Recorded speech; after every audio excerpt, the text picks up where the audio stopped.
Tuku ketan ning prapatan balikan ning mantan padha karo mangan jangan nget-ngetan.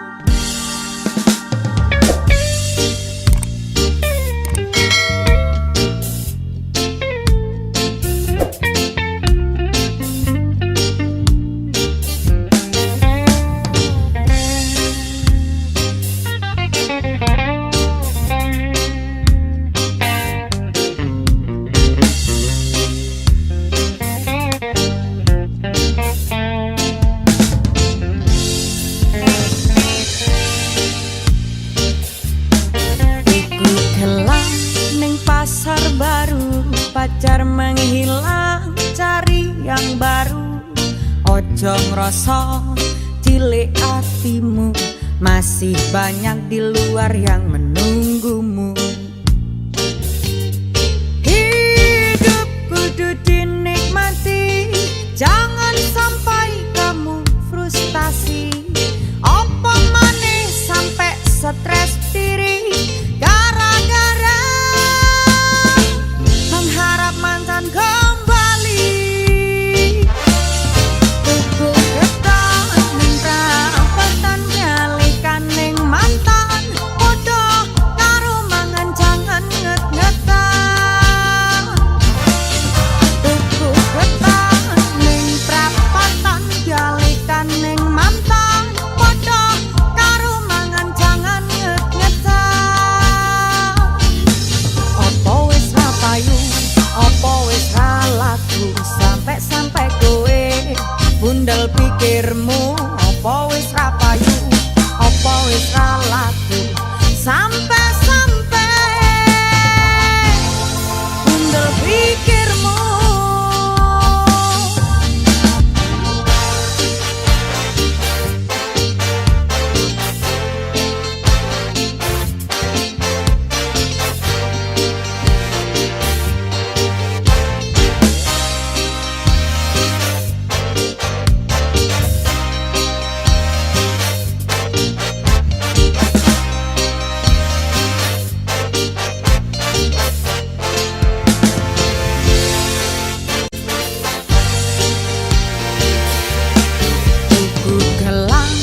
Pasar baru, pacar menghilang, cari yang baru. Ojo ngrasa cilik hatimu, masih banyak di luar yang menunggumu.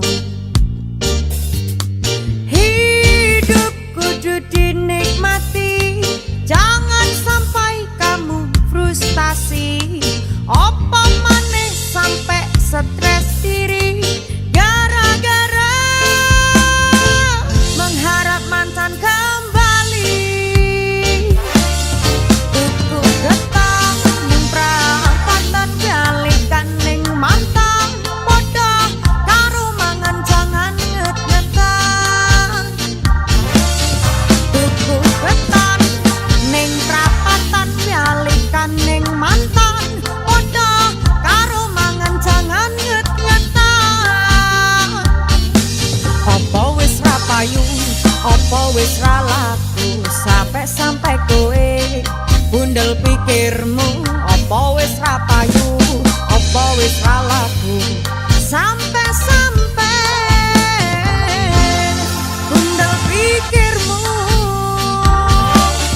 Tuku ketan ning prapatan balikan ning mantan padha karo mangan jangan nget-ngetan. Tuku ketan ning prapatan balikan ning mantan padha karo mangan jangan nget-ngetan. Apa wis ra payu, apa wis ra laku, sampai kowe bundel pikirmu. Apa wis ra payu, apa wis ra laku, sampai bundel pikir.